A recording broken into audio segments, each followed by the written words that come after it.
اس جنگ میں ایران نے امریکہ کے 228 اثاثوں کو نقصان پہنچایا ہے، اور یہ کوئی اور نہیں کہہ رہا،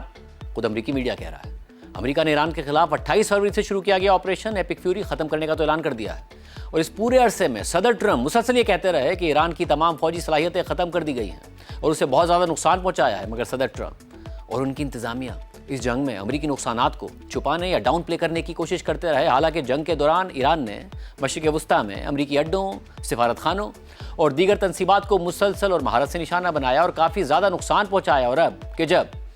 اس جنگ کے مکمل خاتمے کی توقع کی جا رہی ہے تو خود امریکی میڈیا امریکی اثاثوں کو پہنچنے والے نقصانات کو اندازوں سے بہت زیادہ قرار دے رہا ہے اور کہہ رہا ہے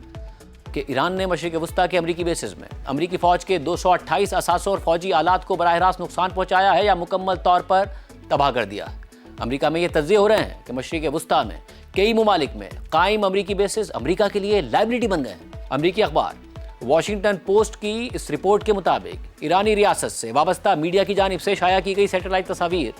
جن کی واشنگٹن پوسٹ نے خود بھی تصدیق کی ہے، اس سے ظاہر ہوتا ہے کہ ایران نے اس جنگ کے دوران مشرق وسطیٰ میں امریکی فوج کے 228 اثاثوں اور آلات کو تباہ کر دیا ہے یا اسے نقصان پہنچایا ہے، اور یہ تعداد اس تعداد سے کہیں زیادہ ہے جسے اب تک امریکی حکومت نے عوامی طور پر تسلیم کیا ہے یا اس سے پہلے رپورٹ کیا گیا ہے۔ ایرانی حملوں کا نشانہ بننے والے ان امریکی اثاثوں میں امریکی فوج کے ہینگرز، بیرکس، فیول ڈیپوز، طیارے، ریڈار سسٹم، کمیونیکیشن اور ایئر ڈیفنس سسٹم کے آلات شامل ہیں۔ امریکی آفیشلز کے مطابق ایران کے فضائی حملوں کے نتیجے میں خطے کے کچھ امریکی بیسز یا اڈوں میں معمول کا عملہ رکھنا بہت خطرناک ہو گیا تھا، اور امریکی کمانڈرز نے جنگ کے آغاز میں ہی زیادہ تر عملے کو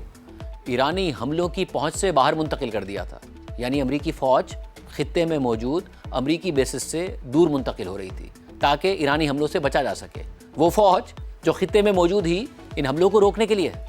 امریکی فوج کے مطابق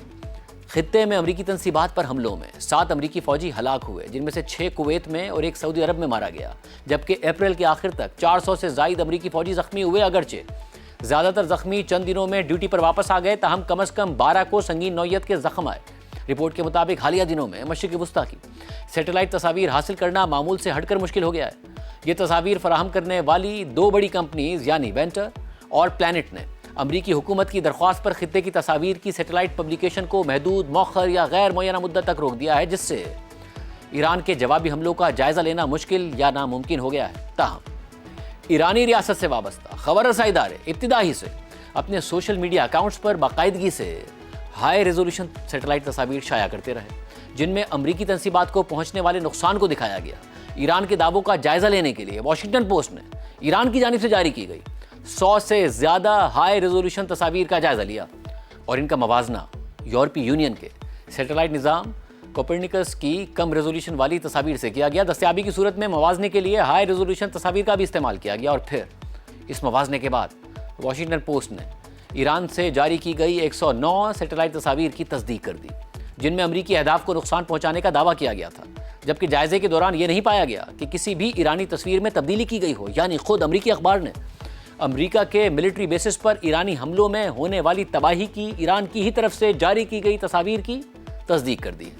اس کے علاوہ پلانٹ کمپنی کی سیٹلائٹ تصاویر کا الگ سے جائزہ لیا گیا تو تحقیقاتی ٹیم کو ایسے مزید 10 تباہ شدہ امریکی اثاثے نظر آئے جو ایران کی سیٹلائٹ تصاویر میں بھی شامل نہیں تھے، اور یوں مجموعی طور پر واشنگٹن پوسٹ یہ طے کر پایا ہے کہ مشرق وسطیٰ میں ایرانی حملوں سے 15 امریکی فوجی تنصیبات پر 217 فوجی اثاثے اور 11 آلات تباہ ہو گئے ہیں یا انہیں نقصان پہنچا ہے۔ رپورٹ کے مطابق وہ ماہرین جنہوں نے مذکورہ تحقیقات کو ریویو کیا ہے، ان کا کہنا ہے کہ امریکہ کا یہ نقصان ظاہر کرتا ہے کہ امریکی فوج نے ایران کی صلاحیتوں کو انڈر ایسٹیمیٹ کیا۔ امریکہ نے جدید ڈرون وارفیئر کے تحت خود کو نہیں ڈھالا اور اپنے فوجی بیسز کو انڈر پروٹیکٹڈ یعنی غیر محفوظ چھوڑ دیا۔ امریکی مرین کے ریٹائرڈ کرنل مارک کینسین نے واشنگٹن پوسٹ کی یہ تجزیاتی تصاویر دیکھ کر کہا کہ ایرانی حملے پریسائز تھے، یعنی وہ بالکل نشانے پر لگے تھے۔ سیٹلائٹ تصاویر میں ایسے بے ترتیب گڑھے نظر نہیں آئے جو ایرانی حملوں کا نشانہ خطا ہونے کی نشاندہی کریں، یعنی نشانے پر حملے ہوئے۔ تاہم مارک کینسین اور دیگر ماہرین کا یہ بھی کہنا ہے کہ انہیں یہ نہیں لگتا کہ ایران کے ان حملوں سے امریکہ کے ایران پر حملوں میں کوئی کمی آئی ہوگی۔ تاہم امریکی سینٹ کام نے واشنگٹن پوسٹ کی اس رپورٹ پر تبصرہ کرنے سے انکار کر دیا، مگر ایک فوجی ترجمان نے ماہرین کے اس موقف سے اختلاف کیا کہ امریکہ کا کافی زیادہ نقصان ہوا ہے یا یہ تصاویر امریکہ کی ناکامیوں کا ثبوت ہیں۔ رپورٹ کے مطابق جنگ کے ابتدائی ہفتوں میں کئی خبر رساں اداروں نے امریکی نقصانات کا جائزہ شائع کیا تھا، جن میں نیو یارک ٹائمز بھی شامل ہے، جس نے 14 امریکی فوجی تنصیبات یا ایئر ڈیفنس سسٹمز پر حملوں کی نشاندہی کی تھی۔ اپریل کے آخر میں NBC نیوز نے رپورٹ کیا کہ ایرانی طیارے نے کویت میں امریکی بیس پر بمباری کی، اور یہ کئی سالوں بعد پہلی دفعہ تھا کہ دشمن کے کسی جنگی طیارے نے امریکی اڈے کو نشانہ بنایا ہو، جبکہ CNN نے گزشتہ ہفتے رپورٹ کیا کہ مشرق وسطیٰ میں 16 امریکی تنصیبات کو نقصان پہنچا ہے، لیکن واشنگٹن پوسٹ کے 14 اپریل تک کی سیٹلائٹ تصاویر کے جائزے سے ظاہر ہوتا ہے کہ امریکی تنصیبات پر ان رپورٹ سے کہیں زیادہ اہداف کو نشانہ بنایا گیا ہے، جو زیادہ تر امریکی فوج کے زیر استعمال رہے ہیں اور میزبان ممالک کے ساتھ مشترکہ بھی ہیں۔ تصاویر سے ظاہر ہوتا ہے کہ ایران کے فضائی حملوں نے آدھے سے زیادہ امریکی اڈوں پر متعدد بیرکس، ہینگرز یا گوداموں کو نقصان پہنچایا ہے یا تباہی مچائی ہے۔ ایران کے حملوں میں جن امریکی اثاثوں کو ہٹ کیا گیا ہے ان میں قطر کے العدید ایئر بیس پر سیٹلائٹ کمیونیکیشن سائٹ، بحرین کے رفح اور عیسیٰ ایئر بیسز، اور کویت کے علی السالم ایئر بیس پر patriot missile defence system, Bahrain میں امریکہ کے 5th فلیٹ کے ہیڈ کوارٹر، کویت کے کیمپ بوہرنگ میں ایک پاور پلانٹ اور 3 امریکی بیسز پر 5 فیول اسٹوریج سائٹس شامل ہیں۔ ایرانی تصاویر میں پہلے سے رپورٹ کیا گیا نقصان بھی دکھایا گیا ہے، جن میں کویت کے کیمپ عریف جان اور علی السالم ایئر بیس اور امریکی فوج کے 5th فلیٹ کے ہیڈ کوارٹر پر ہونے والا نقصان شامل ہے۔ ساتھ ہی اردن کے ایئر بیس اور متحدہ عرب امارات کے 2 مقامات پر تھاڈ میزائل ایئر ڈیفنس سسٹم کے ریڈار اور دیگر آلات کو پہنچنے والا نقصان بھی ان تصاویر میں دکھایا گیا ہے۔ اس کے علاوہ قطر کے العدید ایئر بیس پر ایک اور سیٹلائٹ کمیونیکیشن سائٹ اور سعودی عرب کے پرنس سلطان ایئر بیس پر امریکہ کے ایک E-3 طیارے اور ایک ری فیولنگ ٹینکر کو پہنچنے والا نقصان بھی دکھایا گیا ہے۔ رپورٹ کے مطابق امریکی اثاثوں کو پہنچنے والا آدھے سے زیادہ نقصان بحرین میں امریکی نیوی کے 5th فلیٹ کے ہیڈ کوارٹر اور کویت کے 3 اڈوں یعنی علی السالم ایئر بیس، کیمپ عریف جان اور کیمپ بوہرنگ پر ہوا ہے، اور کیمپ عریف جان امریکی فوج کا علاقائی ہیڈ کوارٹر ہے۔ رپورٹ کے مطابق کچھ خلیجی ممالک نے امریکہ کو اپنی سرزمین سے ایران پر حملوں کی اجازت نہیں دی تھی۔ ایک امریکی اہلکار نے کہا کہ بحرین اور کویت کے امریکی بیسز ایرانی حملوں سے سب سے زیادہ متاثر ہوئے، کیونکہ شاید وہاں سے امریکہ کو ایران پر حملوں کی اجازت دے دی گئی تھی۔ اس کے علاوہ ماہرین کا کہنا ہے کہ امریکی فوجی تنصیبات کی ایران کے حملوں کے سامنے کمزوری کئی عوامل کا نتیجہ ہے۔ سب سے اہم بات یہ ہے کہ ایرانی افواج توقع سے زیادہ مضبوط ثابت ہوئیں۔ امریکی تھنک ٹینک اسٹمسن سینٹر کی سینئر فیلو کیلی گریکو کا کہنا ہے کہ ایران کے پہلے سے طے شدہ اہداف اور تیاری کے بارے میں کم اندازہ لگایا گیا، اور یہ بھی نظر انداز کر دیا گیا کہ گزشتہ سال جون کی 12 روزہ جنگ کے دوران امریکی اور اسرائیلی ایئر ڈیفنس سسٹمز کس حد تک استعمال ہو چکے تھے۔ Centre for strategic and international studies کے اندازے کے مطابق 28 فروری سے 8 اپریل کے درمیان امریکی فوج نے کم از کم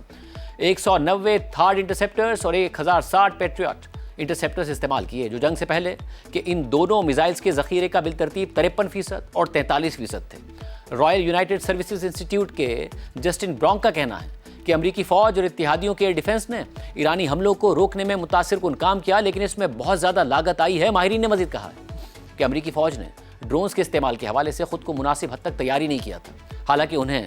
یوکرین کی جنگ سے یہ سبق سیکھ لینا چاہیے تھا کہ اگرچہ ان ڈرونز کا دھماکہ خیز مواد کم ہوتا ہے، لیکن انہیں روکنا زیادہ مشکل ہوتا ہے اور